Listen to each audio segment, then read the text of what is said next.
Bonjour à tous, on est de retour sur Mi-temps, votre web TV qui parle du sport et de ses acteurs. Aujourd'hui, on est au Hall de la Glisse pour vous couvrir la compétition de roller organisée par le LOM Roller Derby, les Winter Games. On va vous faire suivre l'événement aujourd'hui. Suivez-nous.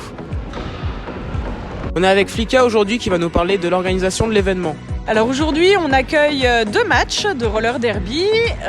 Donc là, c'est des matchs qui ont lieu entre donc l'équipe B de l'Homme, les Glorious Bastards, contre d'abord les Gueuses de Pigalle, puis les Lutèces. Comment vous êtes venu cette idée de créer cet événement-là? Est-ce que c'est la première année que vous le faites ou c'est quelque chose d'annuel? Notre club existe depuis un peu plus de 10 ans maintenant. À l'occasion, on organise des matchs à domicile. Donc en général, on arrive à en organiser 2 ou 3. On arrive à faire 2 ou 3 événements par an. Et ce genre d'événement vous permet-il aussi de rassembler un maximum de bénévoles pour pouvoir justement que la journée se passe au mieux? Oui, on arrive. Une des phrases clés du roller derby, c'est par et pour les joueurs et joueuses. Et du coup, quand on est joueuse, on sait qu'on s'engage aussi pour le club. Donc on va préparer des gâteaux, aider à installer la piste, accueillir les gens et accueillir les spectateurs, les autres équipes.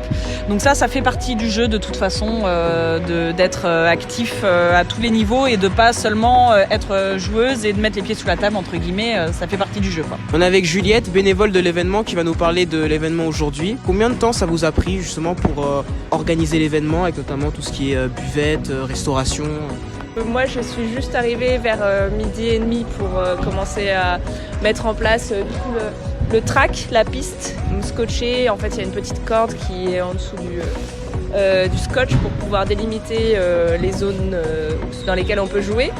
Et ensuite, chaque personne de l'association met la main à la pâte, littéralement, puisque on va chacune et chacun proposer des petits gâteaux, des pâtisseries, ramener du vin chaud, par exemple, il y a des personnes qui font du vin chaud, organiser tout ça. Et ensuite, on les met à disposition de la buvette pour les vendre, pour ensuite faire grossir un petit peu notre trésorerie, pour pouvoir ensuite permettre à l'équipe et aux équipes de pouvoir faire des déplacements et peut-être acheter du matériel et compagnie.